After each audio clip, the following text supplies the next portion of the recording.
says it's 5 o'clock, so I'll call our special agenda planning session to order. And now 5:01 or something, and we're meeting in the council chambers at the City Hall in Aurora.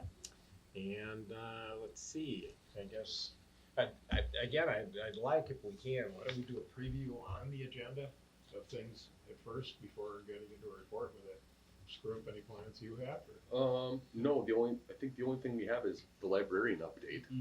So if Bob wants to do that first? Okay. Doesn't matter. Well, go. Well, the first item, the library has been doing great. Rebecca is out on medical leave, so they're running with one less person, but all resources are still available to the public, which is partly why Jen couldn't make this meeting. They're covering. And the annual report for the library has been completed and submitted. Yesterday, they hosted 18 preschool students from Wasabi East. It was fun yet chaotic. They're hoping to have them visit monthly. Why? I don't know. And also, the spring book sale is coming up this week. It'll be running Friday the 11th and Saturday the 12th during open hours, which are 10 a.m. to 5. The sale is run by the Aurora Friends of the Library, and the donations from the sales help the library add more books and items for their patrons. And I'll just add to that, if someone's looking for some volunteer time, they're going to be setting up Thursday at 2 for that book sale. And then the teardown will be sometime Saturday, but I'm sure you could find out. They have the rendering for the community center updates. It's on display in the library if anybody wants to see what that's going to look like. And it's looks like a beautiful upgrade. That's a good, nice rendering. They'll be closed for Easter Friday the 18th and Saturday the 19th. And finally, they have a legacy program coming up on May 6th. It's called Going to Bartolina. Will be presented by Charles McGuire, and that's at 2 p.m. on May 6th. Where's Bartolina? I'm curious. I don't know. I saw the thing. It's songs and stories of shipping on the Great Lakes. Oh.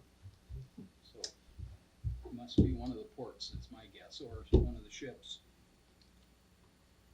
Okay. And that is the library. Oh, that's the library report. Okay, thank you, Bob. So, yeah, now just going back to the agenda. Yep. Let's see, on old business, that loan program, what are we going to do with that? So we have not met with Ely, and until we do, I would just recommend that we don't address that right now. It can just fall off of there, and then if when we're ready, we'll bring it back. Yes. And MediaCom, that's all ready to go. Yep. So we sent it to MediaCom, and one thing that they wanted to clarify in it was that the PEG fee would be, since it's new, it would start when the contract is signed, not the calendar year, January 1.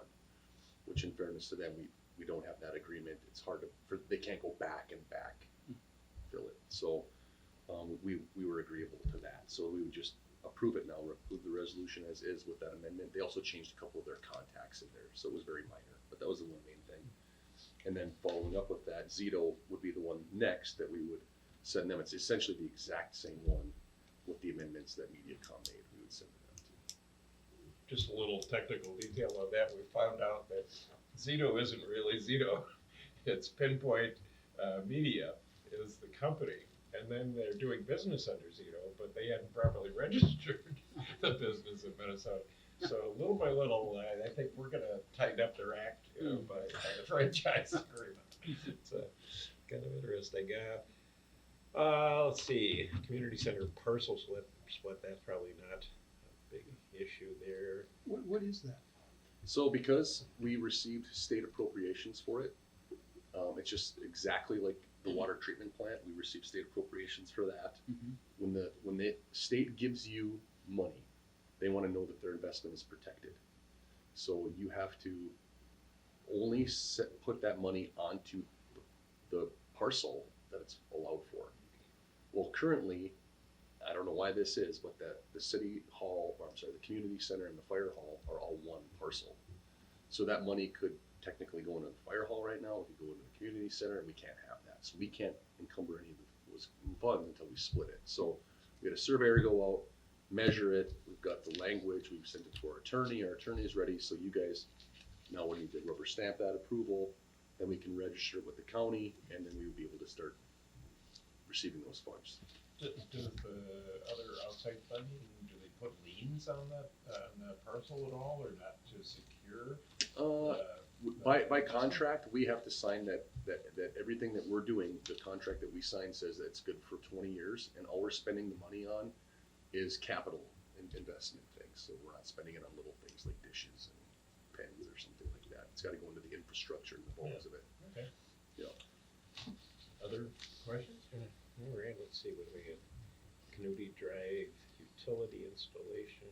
So we already received all of the bids for those. They came in around the engineer's estimate, so we're happy. We see multiple bids.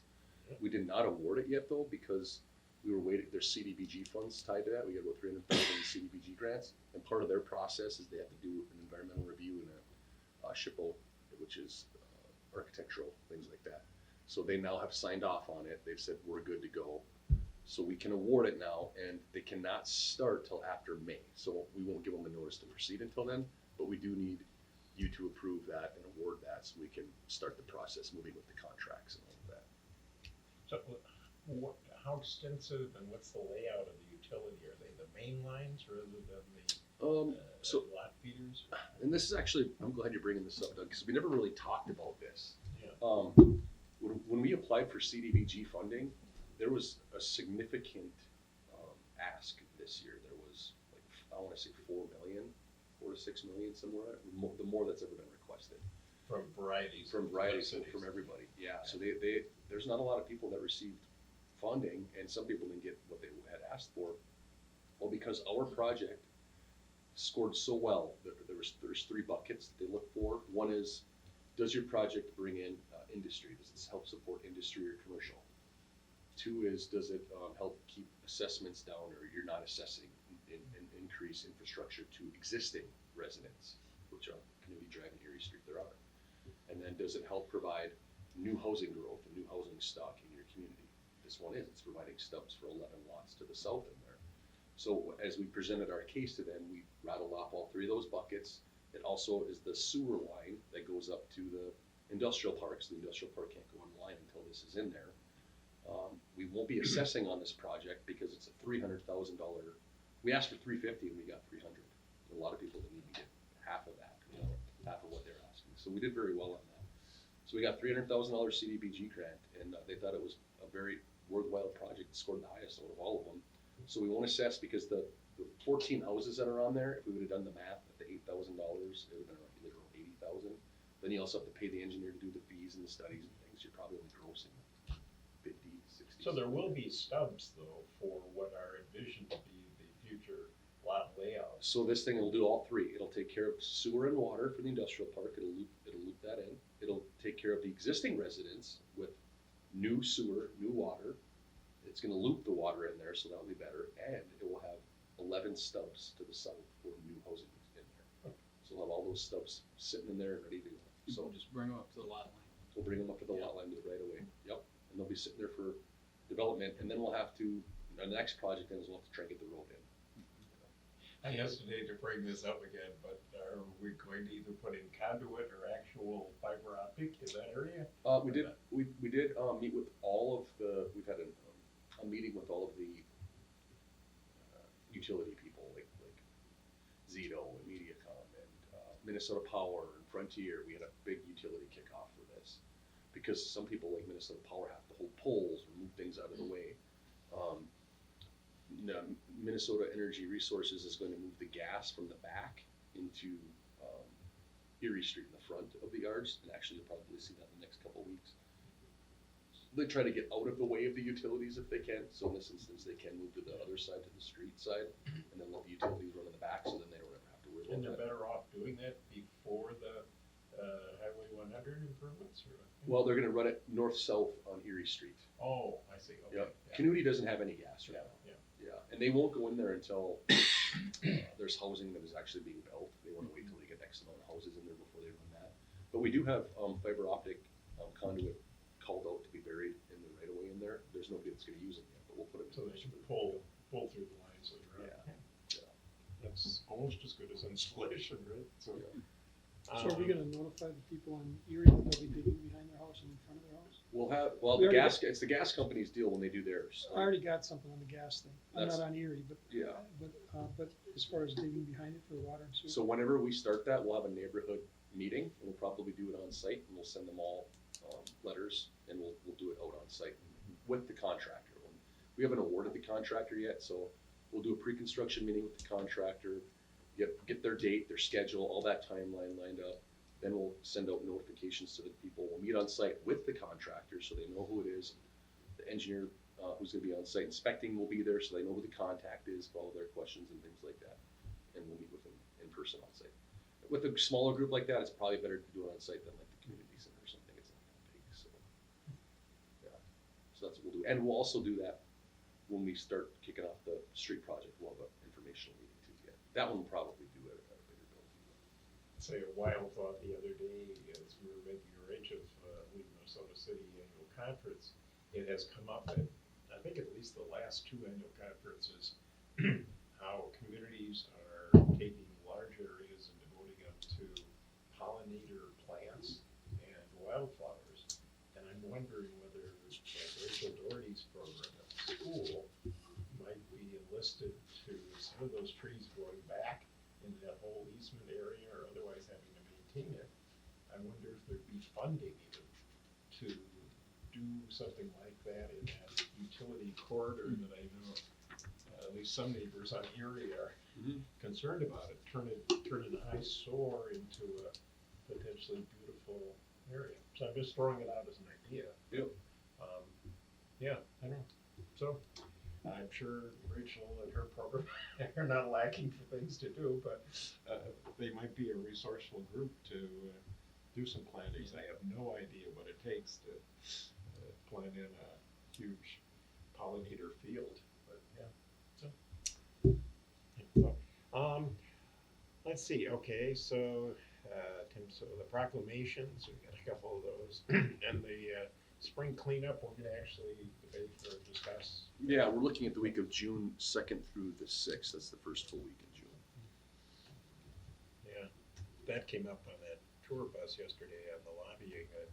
Some people say everything but the kitchen sink. You know, they're literally the kitchen sink goes out on the curb. You know, and everybody's having trouble controlling the expectations on that. Yeah.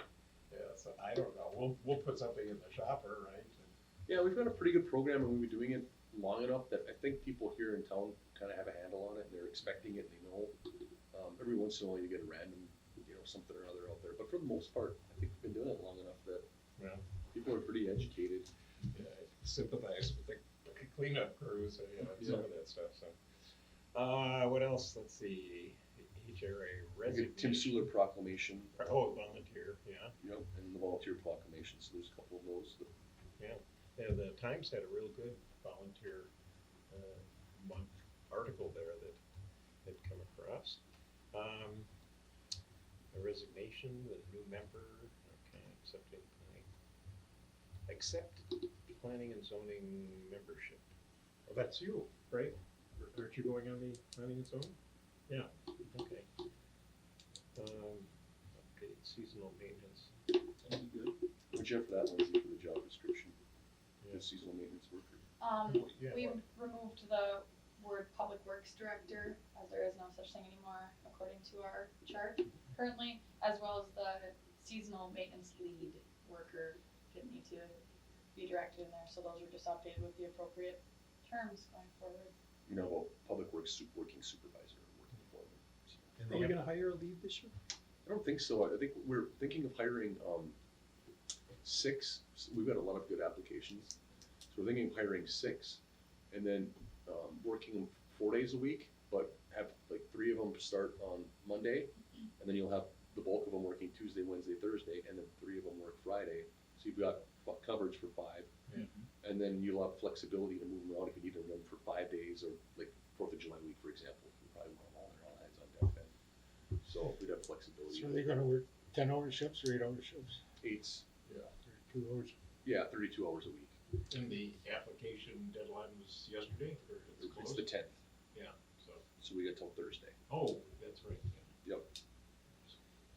Okay.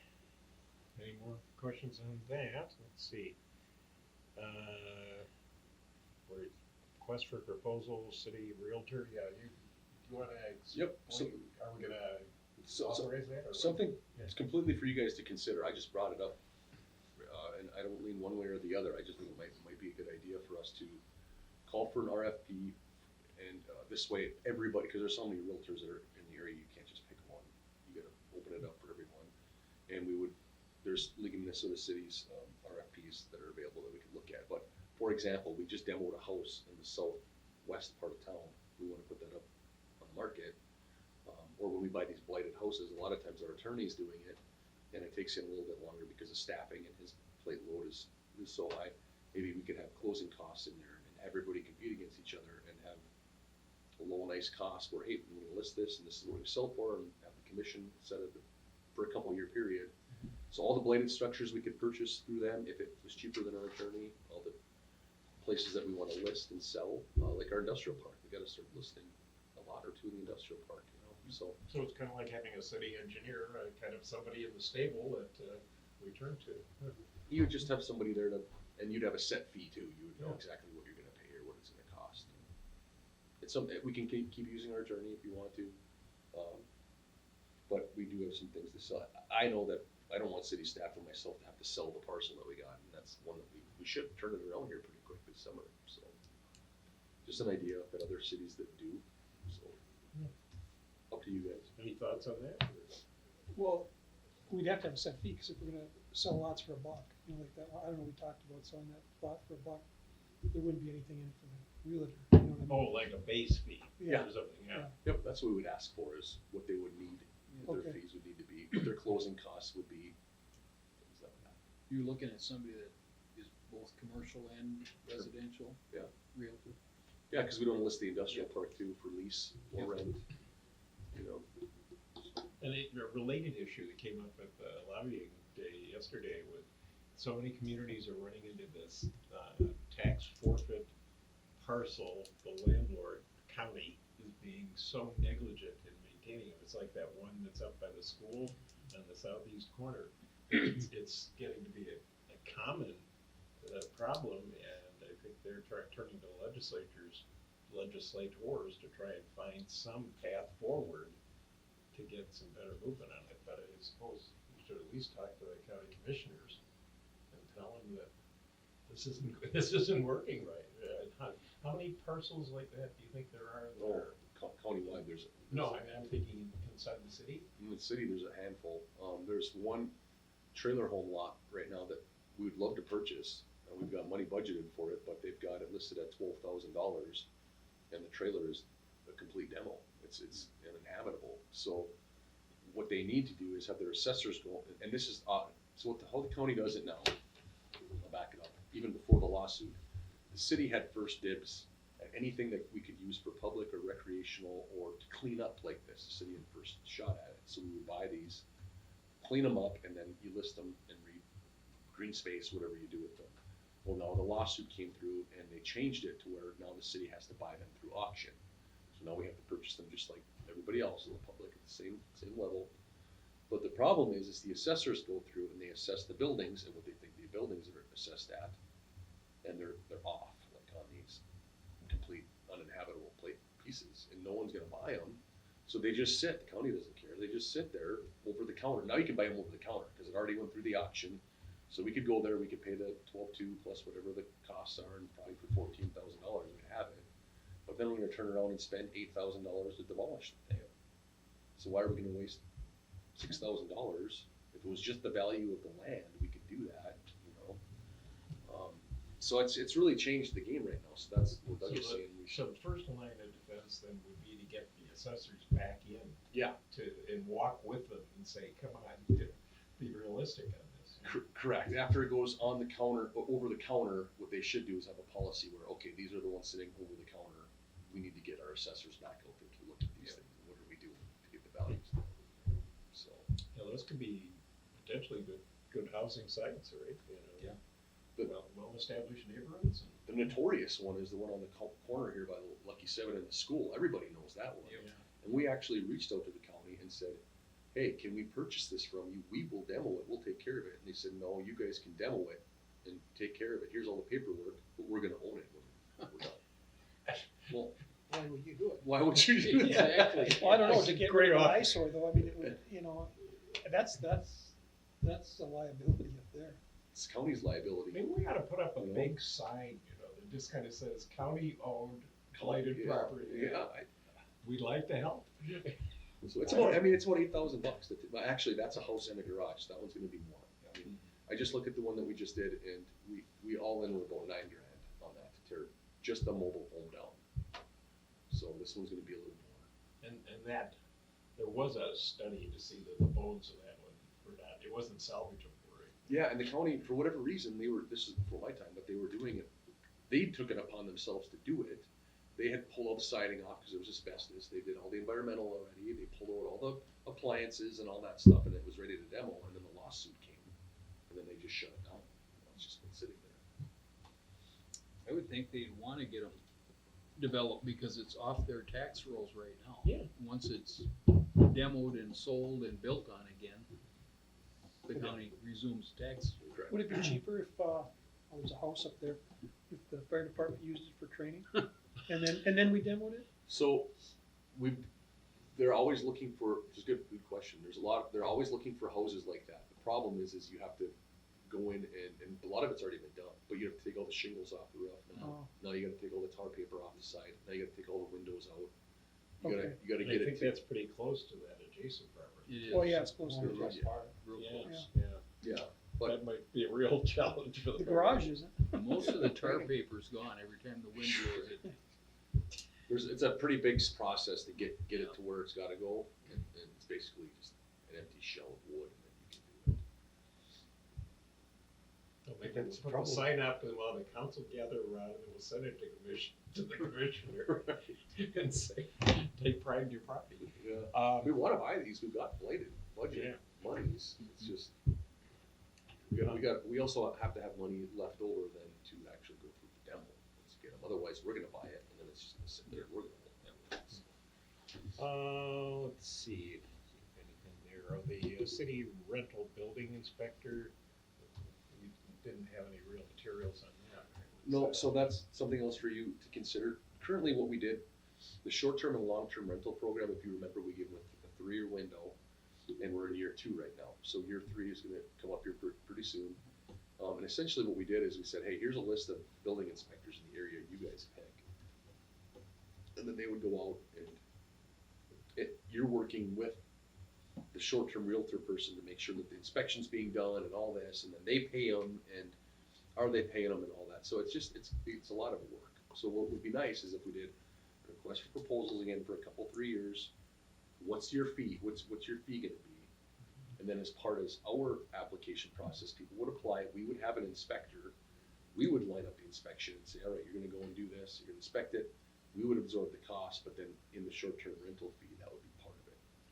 But that way, we're in control of that. We brought up that issue on one of the East Range Direct Power Board meetings to see if maybe the communities or some of them might all go together on some, because it's not a very full-time position or No. anything, right? It's a as-needed spot thing. But by the way, the other thing that again at the lobby, we had a lot of time on the road. By Wabi, Jeff said they might be interested in going together on a blight officer. Okay. Yeah, so that might be another potential both attraction, because that's still open for us, right? Yes, it is. Yeah. So anyway, you just mentioned that. Do they have an active blight officer in Wabick now, or are they looking also to that? It didn't sound like it from what he was saying. From our previous blight officer, do we have like a stable of warning letters and identified properties? I mean, a lot of data on anything, or? Sure, you had a computer program for all of it, so should be. And that belongs to We're us. paying for it. Yeah, okay. Community center change order, oh, that may be a good discussion to have on the record for the public, right? Yeah, that isn't, it's nothing that we didn't see coming, right? Like, we knew that building had some issues, and we went and walked it today. When I say we, the public works supervisor, myself, our architect, the project manager for Lency and then his on-site foreman, we walked it. They've now got everything off. It's very clear now 100% that the water was coming in from the outside in. It wasn't coming from inside or getting forced in, or it had nothing to do with HVAC. There's a couple areas where it's completely negligent, where the flashing went behind the stucco and the water just went right into it. They didn't take any care to get it out over the stucco. The problem that we have is in the bid costs where we've got a set cost for if they have to go in for 100 square feet of sheeting. There's a cost for that. There's a fixed cost for if they got to go in and do studs and insulation. There's a cost for that. But what we found is on the corners, like on the main double doors on Main Street, the whole right column, it's gone. It's completely gone. So they're gonna have to take the door out. Some places are gonna take windows out. The back double door that goes into the main hallway there, or the main opening, the big double door in the back corner there. The truss that goes up, the cord is rotted out. It's completely gone. So they got to figure out a way to stabilize it. We do have money for it. We knew this was coming. We just didn't know like there's gonna be these big ticket items, and not all of it has to be done that way. The other thing is anywhere there wasn't a penetration with stucco, it's fine. You know, like so on the north side there was no windows or anything. It's just fine. Everything up above the windows, underneath the eaves, is just fine. Wherever there was vinyl insulation or vinyl siding, just fine. So we're ahead of building a whole new building. So we're ahead of building a whole new Yeah. building. Yeah. Not So- much. So we do have money for it, we do have the costs in there, but what I'd be asking is that we put a process in place like we did with the water treatment plant and we did with the industrial park, where we have a change order process where the architect would sign off on it, the project manager signs off on it, it would come to me, I would sign off on it. One representative from the mayor and council would sign off on it, and then that can get them moving, because they need to order up the sheeting, they need to order the insulation, the drywall, and then we can come back afterwards and vote on it officially. But just this in the process, just the process is. And insurance doesn't cover any of that? That's a good point. I don't know, that's a good question, I mean, we could ask. Yeah, I don't know.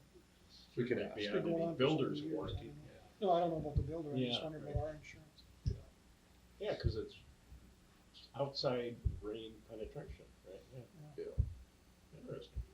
I'll put a note, talk to Yeah. Jared about it. And then that council meeting date in May, that's just to adjust it to a Thursday meeting then?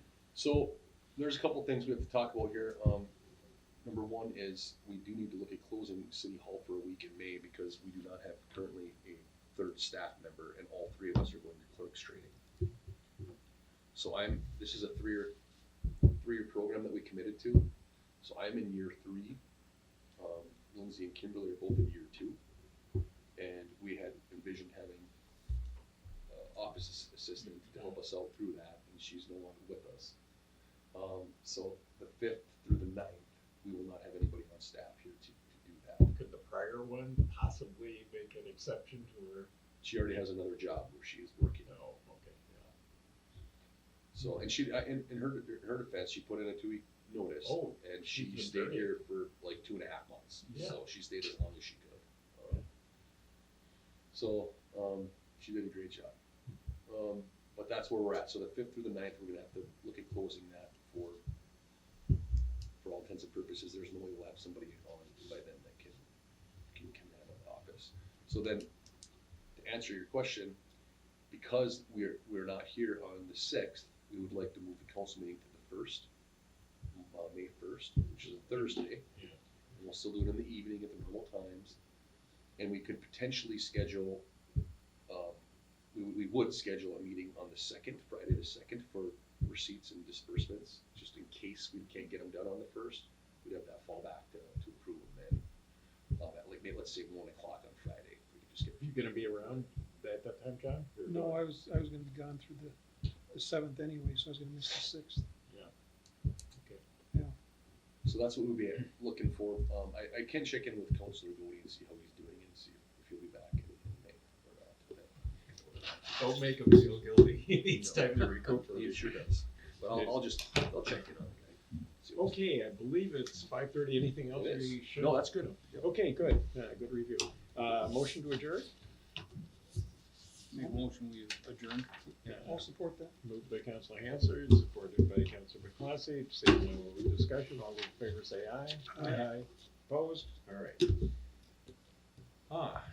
Now, did Lindsay leave to get something or what? I don't think so. Okay.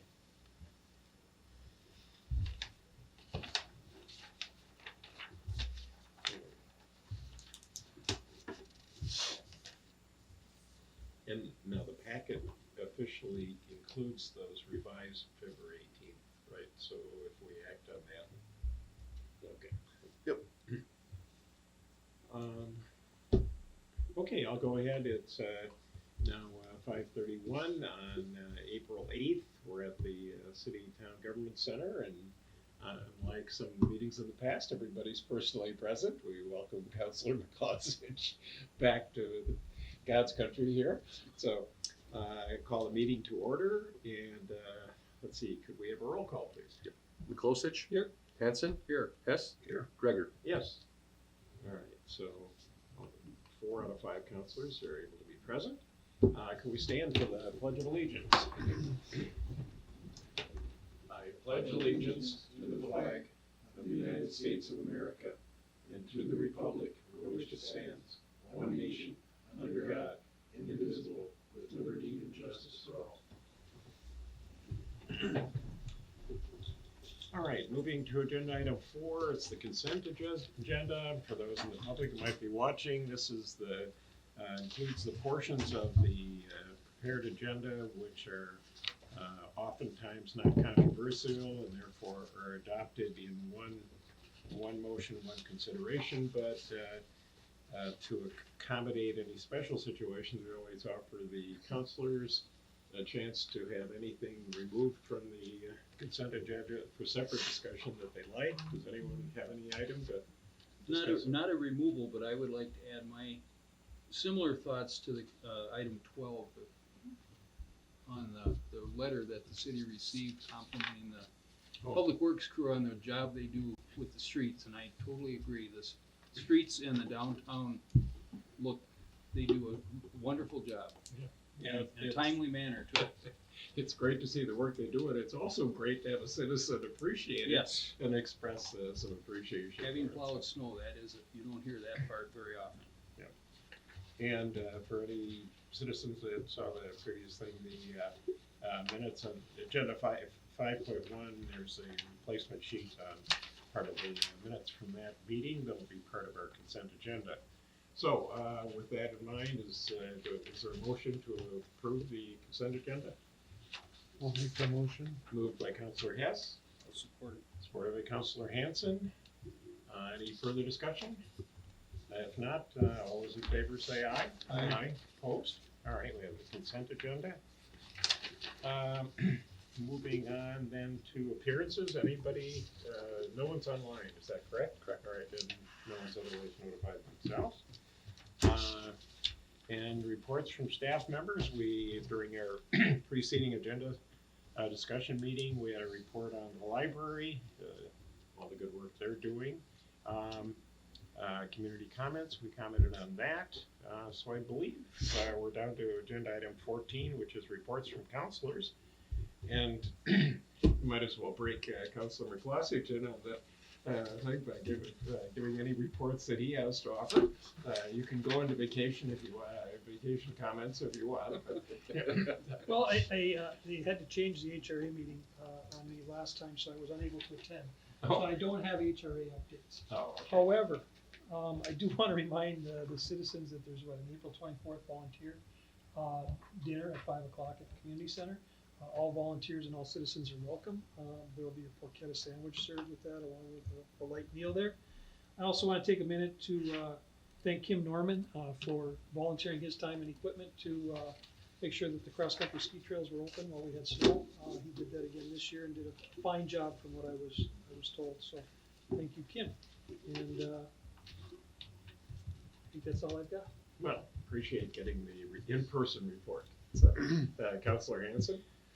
Just the Downtown Beautification Committee met again today, was their third meeting, and we're starting to get some visual ideas.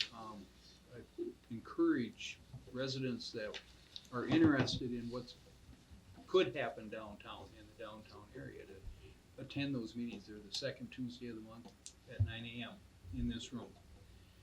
And other than that, a reminder of the book sale coming up in the library this Friday and Saturday, and also there is a display up right now in the library showing what the community center will look like when the work is done.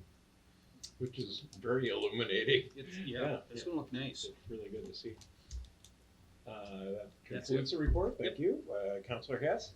Not too much. The only thing I want to remind everybody that Chief Solder's retirement party is on Friday, the 11th, at Community Center from noon to 2, or at White Lakes from 3 to 5. So Yeah, there was a nice article, I think everybody saw that in the Strange Times, right? Appropriately saluting him, right? So, do we need to give notice at all, or how many Yes. are? Yes. We're gonna give notice of quorum, okay. All right, anything further, Councilor Hess? No, okay, all right, so we've done, information about that, the library book sale.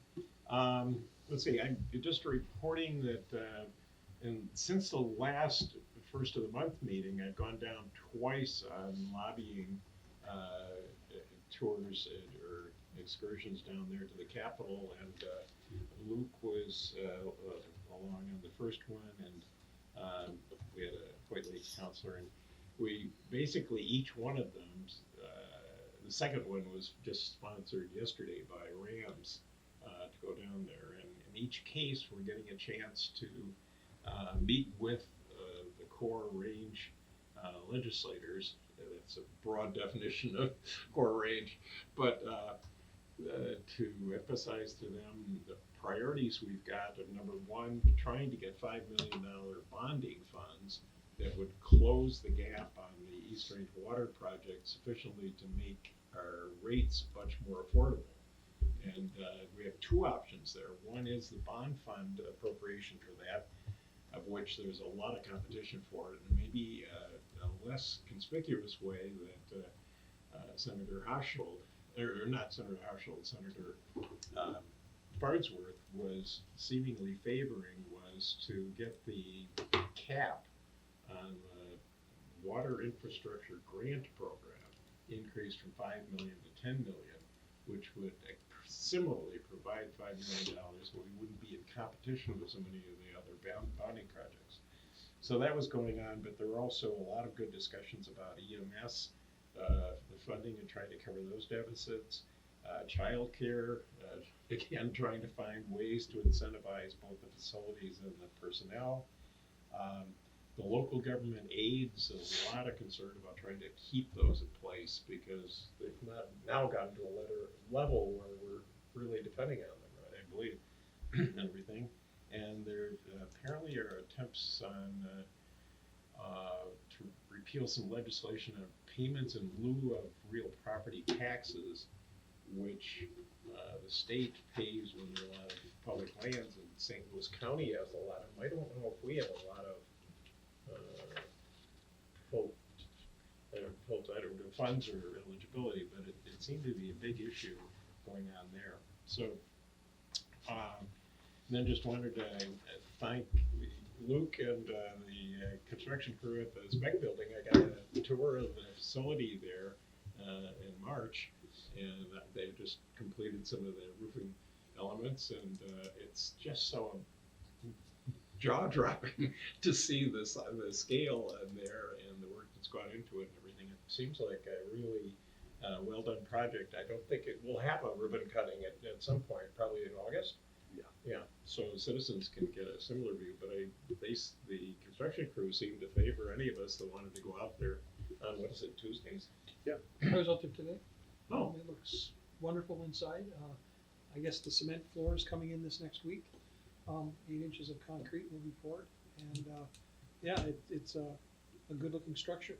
So, and I know the IRRB is actively recruiting to fill it, so hopefully they can fill it soon. Yeah, so that's very encouraging on both timetable, the funding, and the particularly trying to get a tenant in there, that's for sure. See, we have a new snapshot edition out that I understand some of you got in the mail today, right? And that, so it went out, Lindsay? Yeah, good. So citizens that are watching, please look for that. On the water project, kind of discussions and plans are really coalescing to bring Hoyt Lakes into the project. The water board and Hoyt Lakes made the decision to have two members of theirs join, actually, not just be there as observers, which we had before, but to actually join in on the board. So we'll be revising things to make that possible. And interestingly, with no commitments, but Biwapik is at least expressing some interest in getting informed on the project, which was part of the original vision, you know, to be a water project for everybody there. So that's very encouraging. And for the audience, we had an update at a council meeting, our second council meeting last month from Northspan, who are the economic advisors for the East Range Strait Powers Board, that brought us up to date on the strategies and priorities that they're establishing. I thought that was good to know that they have some targeted actions and they're working toward that. The community center renovation project, we talked about it in the agenda meeting, but that's going ahead, and as Councilor Hanson noted, there are some drawings of that right in the library there. And another plug for families that might consider joining the Habitat for Humanity program. They're looking actively for families in Aurora that could potentially have one of the next Habitat things. So, yeah, I think that's all that's been going across the mayor's desk in recent times. So moving back then to their agenda item 16, 16.1 is listed as the implementation of the residential and commercial loan fund program. And as I understand from the agenda setting meeting, the administrator would advise that we table that. You have to table it just for lack of motion or whatnot. We'll just let Take it off the just old take it off. business? Yeah, the old business. All right.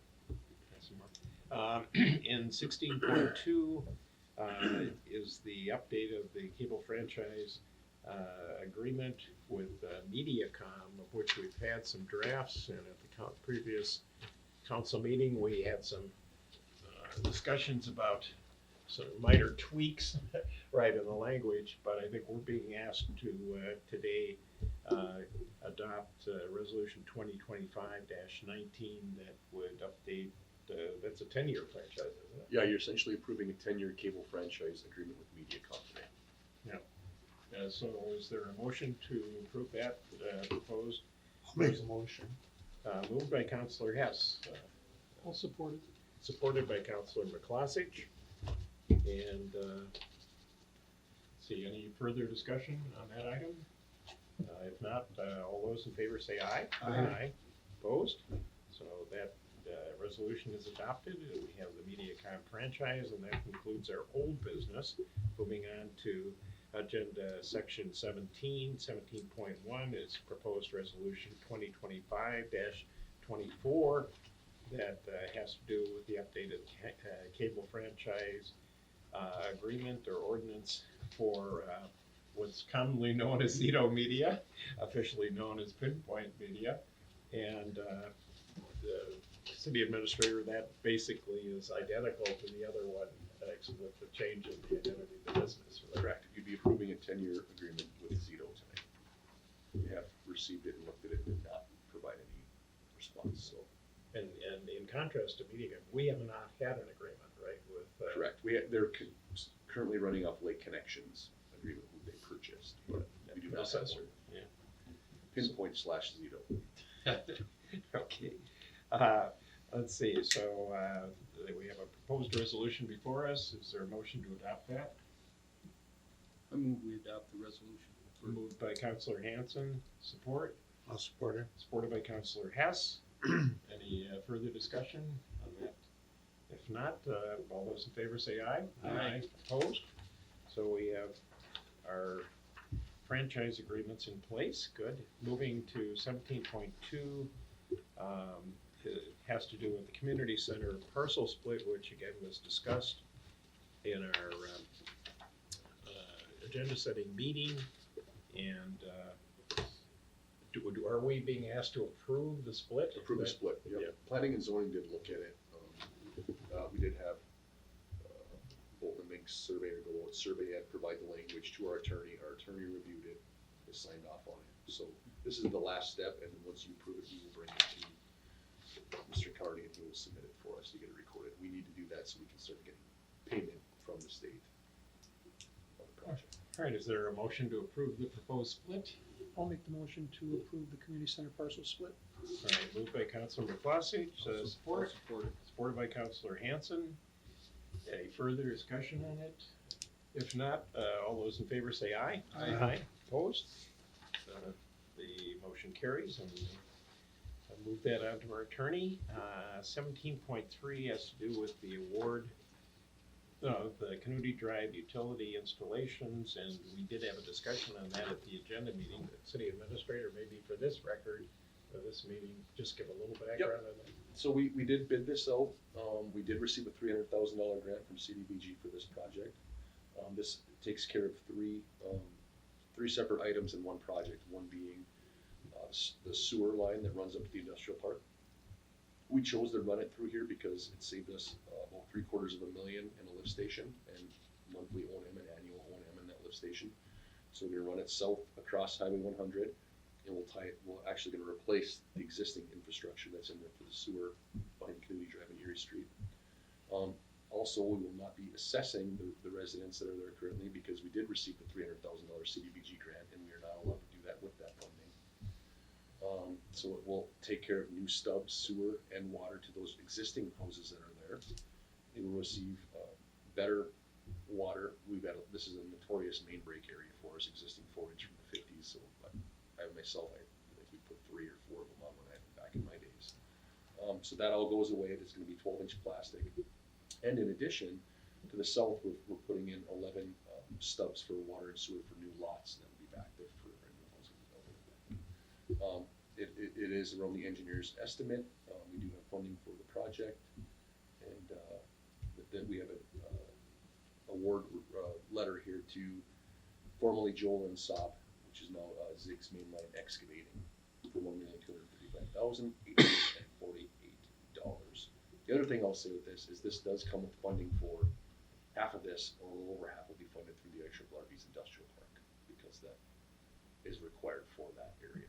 So this isn't all in the city. There's a lot of IRB funding, there's CDBG funding in there, and there's some reserve monies. Yeah, it's a great pairing of project activities and potentially increasing the housing stock, right? Yeah. Yeah, that sounds good. All right, is there a motion to accept the bid from Ziggs Mainline Excavating, formerly known as Joel and Saab? I'll make a motion to award the bid to Too Easy Ziggs Mainline Excavating for Canudi Drive project. All right, moved by Councilor Hess. I'll support it. Supported by Councilor Hanson. Any further discussion or questions? If not, all those in favor say aye. Aye. Opposed? Have that awarded. 17.4 is a action masterfully crafted, by the way. I assume, Lindsay, you did that or what? Proclamation. Proclamation. I did, yeah. Yes, so it was Thank you. very well put together, and it certainly expresses the extreme gratitude and recognition It's of all like the. pulling teeth from him to get any of those, so a lot of those accomplishments are certainly not from his mouth, from his files, so. All right, well, in any event, I'm sure we all regret the fact that we're both issuing the proclamation, but, his leaving essentially, but proclamation and the event on, what is it, Friday at noon again at the community center was mentioned. There'd be an event to say farewell to him. So is there a motion to approve or authorize me to execute, I guess, the prepared proclamation? I'll make that motion. Moved by Councilor Hess, I'll support it. supported by Councilor McCloskey. Any further discussion? Seeing none, all those in favor say aye. Aye. And, no one's opposing it, so we can go ahead with that. 17.5 on the agenda is the citywide spring cleanup for 2025.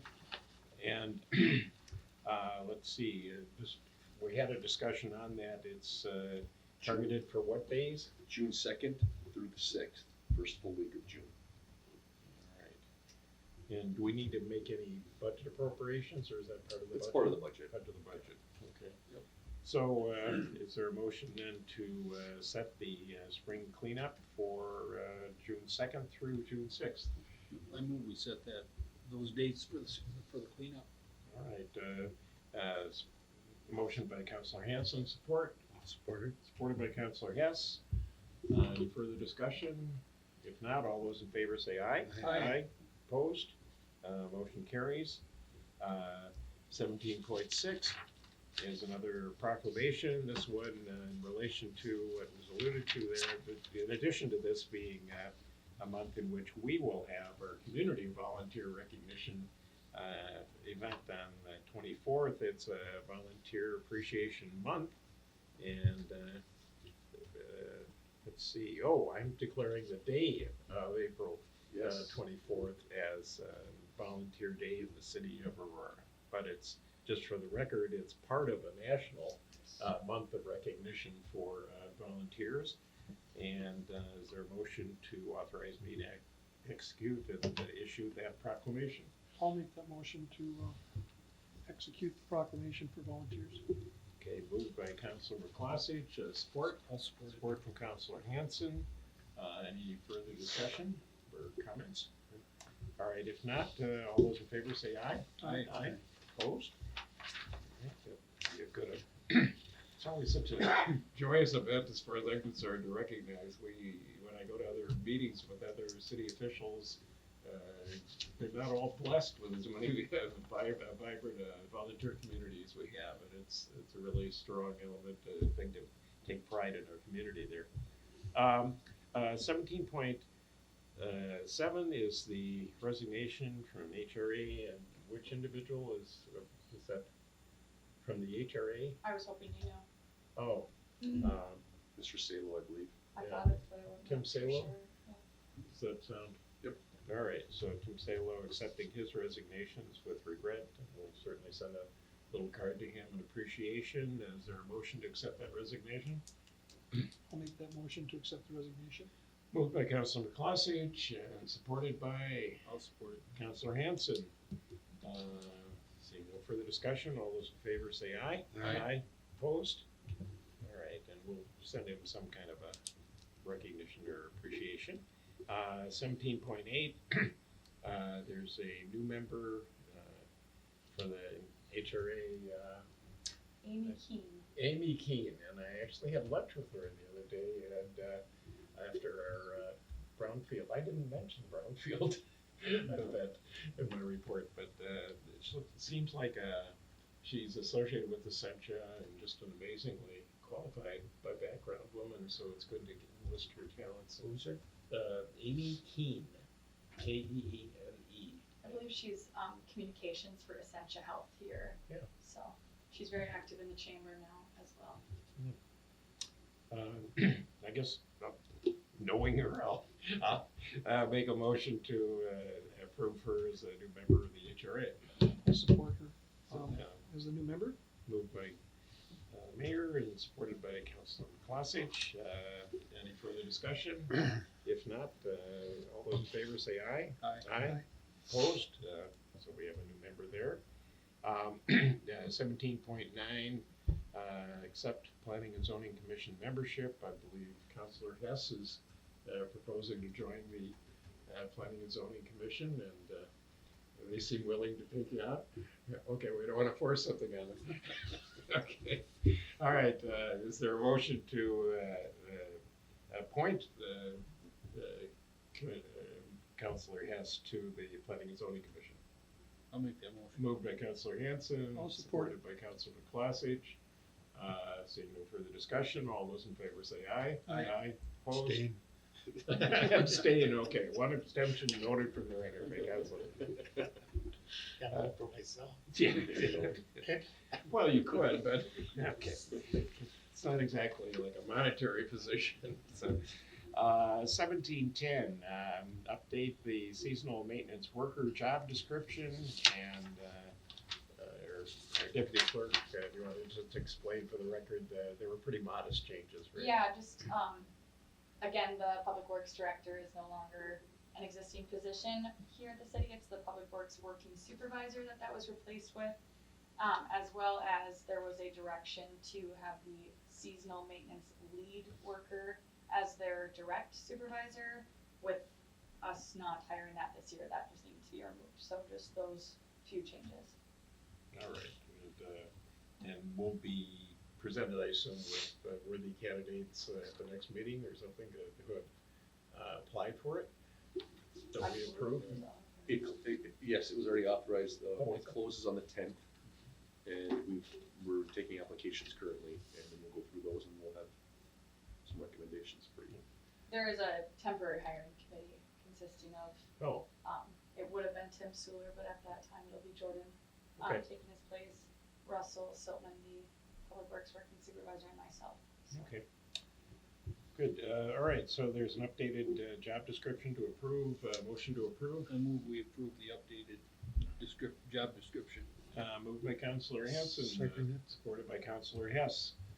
And seeing no further discussion, all those in favor say aye. Aye. Opposed? All right, that business matter taken care of. 17.11, the city administrator has suggested, and we're being asked to approve soliciting proposals from local realtors to handle upcoming city real estate transactions. Feeling that it'd be nice to have a go-to realty firm, and as Councilor Clausage pointed out, maybe some kind of a base fee in the event that we choose for public purposes to transfer a property at less than market price. So with that explanation from the city administrator, is there a motion to authorize soliciting proposals? I'll make that motion to solicit the proposal for a city realtor, because also it was stated that it would reduce our costs and the fact that we won't use our lawyer for some of these activities. Okay, moved by Councilor McCloskey, Support. supported by Councilor Hanson. Any further discussion or questions? Yeah, the other thing I would say is you're just taking proposals, right? If they come back and they're Right. high, then we'll just reject them all and just keep using our attorney. But that's the idea, we'll Yeah. maybe save some money. Or we can solicit a realtor for a particular parcel or Yeah, something. correct. Yep. All right, so we have a motion on the table, and no further discussion. All those in favor say aye. Aye. Opposed? All right, moving on to agenda, that motion's adopted. Moving on to agenda item 17.12, request for proposals for city rental building inspector.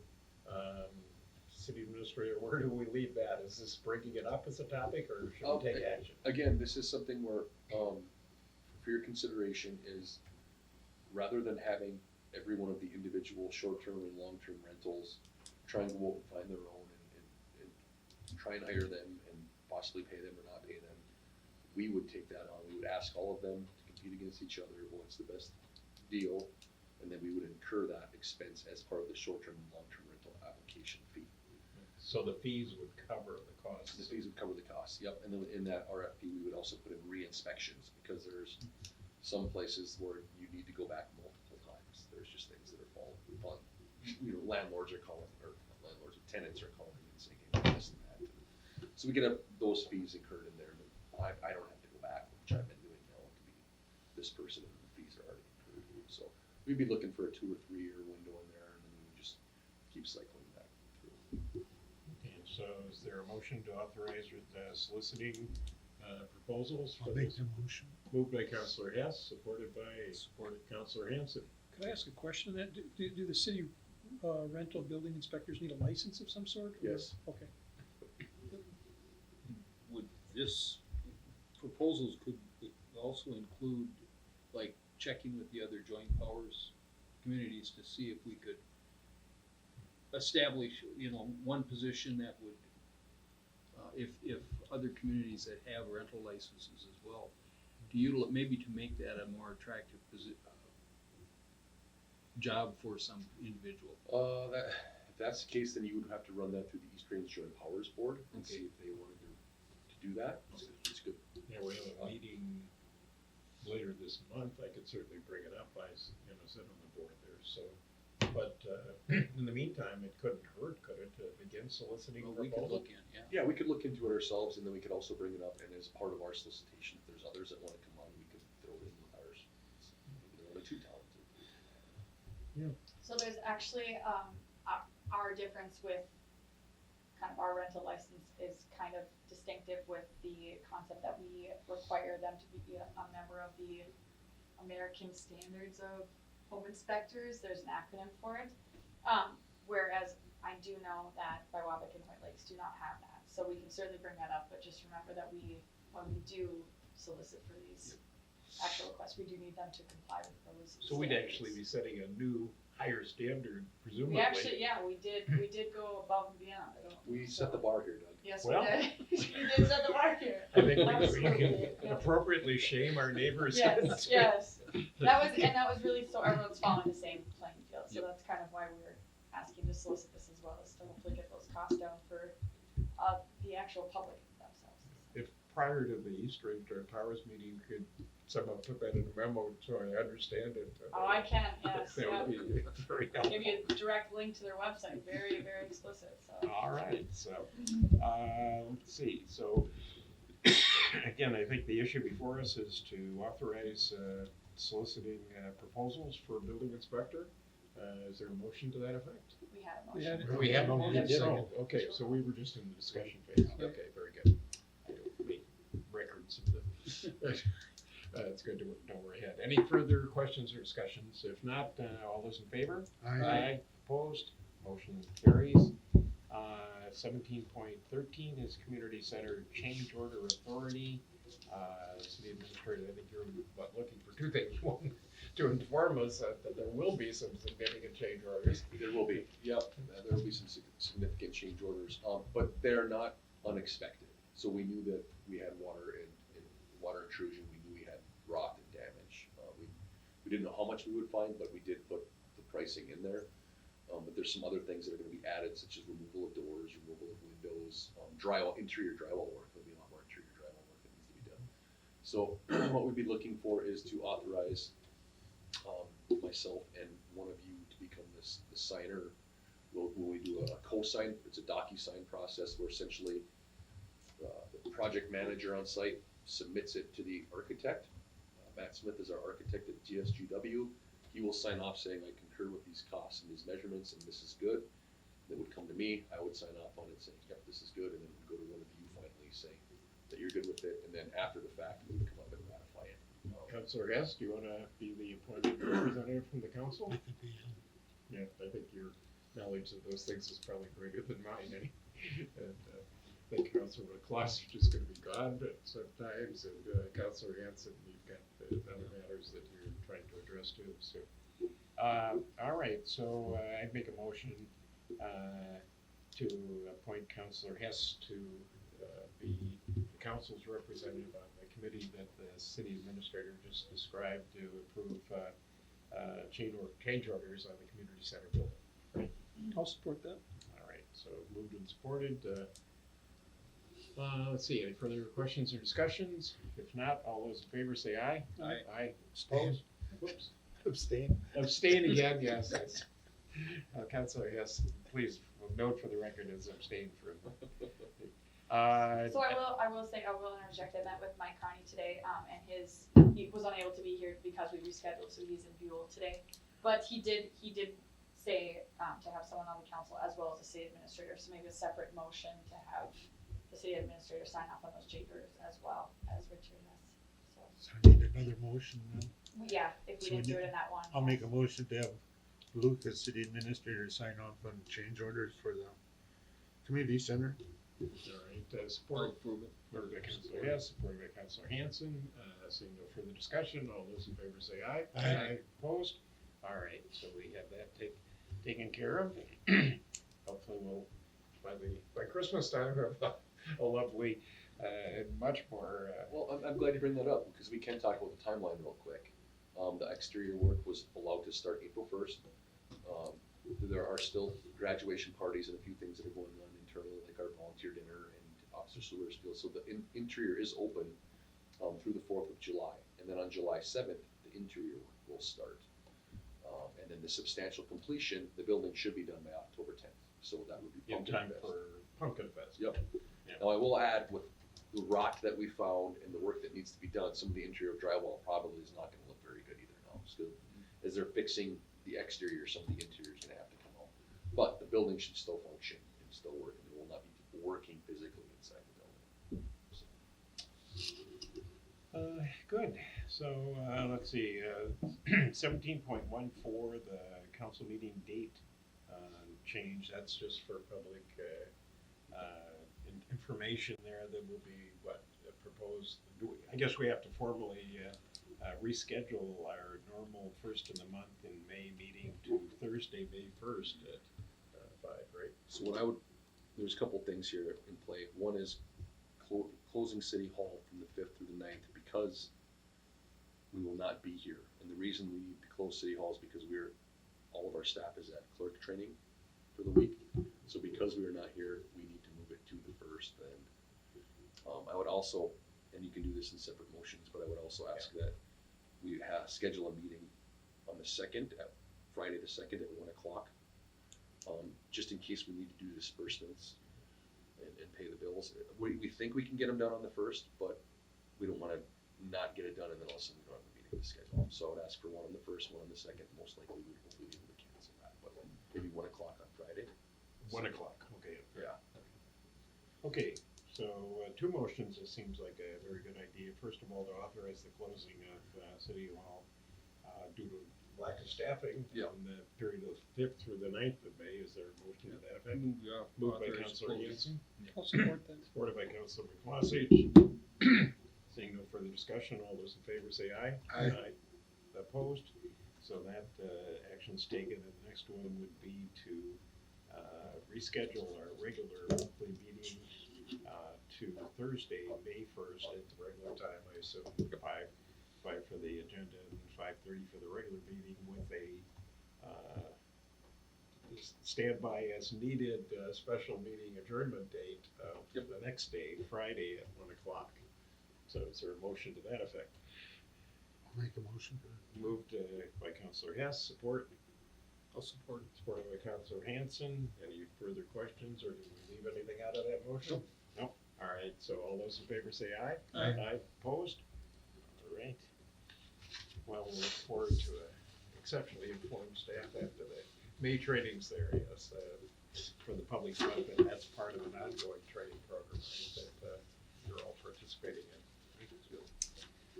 Any other business that we haven't attended to? We do have the LBAE meeting on Thursday at 1, All right. and I have not talked to Richard yet. I want to make sure, can you make that at 1 o'clock? Thursday at 1? John can, and you can. Okay, and we've all completed the training? You've had the training? You have the training? No, I don't. Okay, Yeah. But you have, and Doug has, and I think Yeah. 50% of you have to have it. Yeah. So if 2 of you, 3 of you do, then we're fine.